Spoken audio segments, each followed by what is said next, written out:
Кыргызстандын тарыхында биринчи жолу элдик курултайдын өкүлү сотторду тандоо процессине толук кандуу киришип калды. Убакыт чектелгендигине байланыштуу сиздерге кыскача гана маалымат берип кетейин.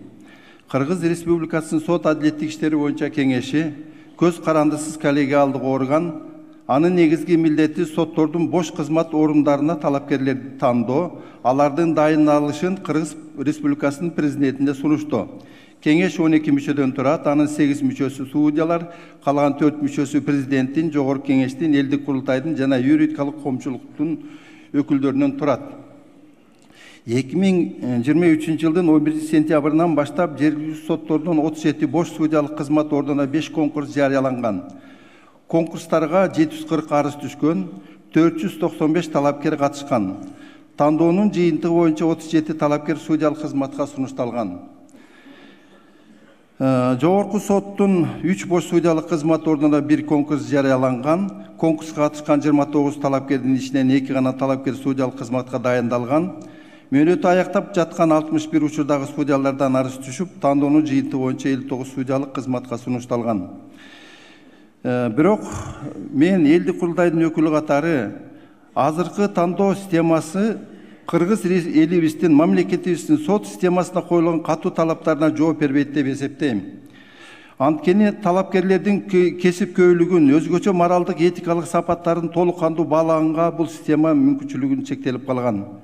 Анын бир себептери тандоо процессинде кагаз документтердин көптүгү жана электрондук документ жүргүзүү системасы жоктугу.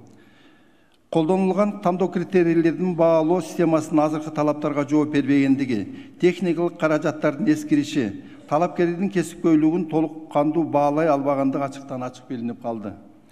Мындай абалдан чыгуунун кандай жолдору бар деген суроо туулат.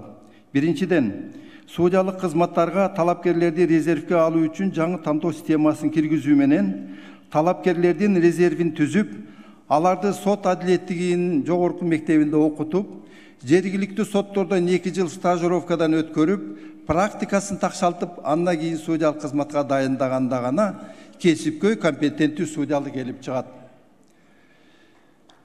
Ушул ишке ашыруу максатында судьяларды тандоо процессин жакшыртуу боюнча мыйзам актыларына өзгөртүүлөрдү киргизүү жөнүндө конституциялык мыйзамды кабыл алуу керек.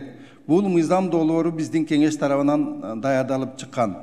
Экинчиден, талапкерлердин чынчылдык, сатылбастык жагын аныкташ үчүн аларды жыл сайын полиграфтан, детектологи деп коебуз, профайлингден өткөрүп туруу зарыл. Андыктан Кыргыз Республикасында полиграфты жана профайлингди колдонуу боюнча мыйзамды кабыл алуу керек.